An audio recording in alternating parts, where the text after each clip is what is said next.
Hi everyone, welcome to episode 5 of elle-TV. Today's show is brought to you from gorgeous Miami Beach, Florida. For those of you who are suffering up in the north, I'm so sorry. This is really ridiculously lovely. I'm very blessed to be here. Anyway, today's show I wanted to continue the discussion from last week about job security. From that episode, I talked about how you can make yourself indispensable at work. One, you want to make sure that you are not a complainer or that you're not seen as a whiner, that there will be problems in any workplace, and over time, once you've built up enough credibility, enough goodwill, you can complain about things openly. But as you're starting out, you want to make sure that you are not seen as a whiner, but you are seen as someone who actually fixes things. So you're not going to complain, you're going to be a fixer. And number 2, you are going to make sure that you focus on your job responsibilities more than anything else. No other distractions in the workplace.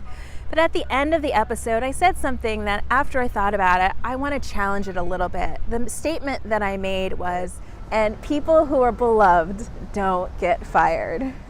That is not true. And the benefit of being a lawyer is that you get to argue against yourself, and you can do it quite convincingly. And so I will say that it's not about being loved. You do want to make yourself indispensable in the workplace, but due to any number of business issues, layoffs, downsizing can happen to anyone, even if you are beloved. And the trick is to always be prepared, to always think about what your next moves are.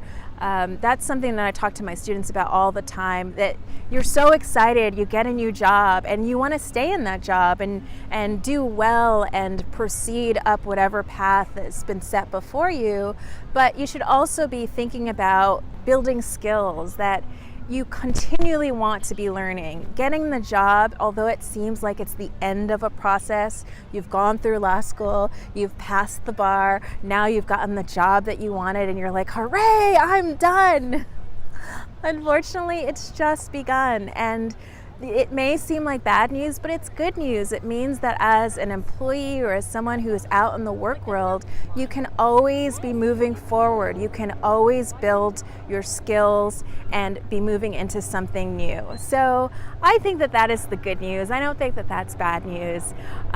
What I would say is that what you can do as well is to make sure that you are reaching out to other people in your workplace, that you don't just have your head down. You are doing your job, but you're also making connections with people in your workplace. You're going out to lunch, you're making the effort, even though it may seem like FaceTime, getting connected to the people around you, particularly people who can serve informally as mentors or as guides as you progress in your career.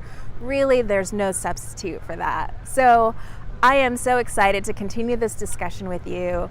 I hope that you are having a wonderful week wherever you are. I look forward to talking to you next week.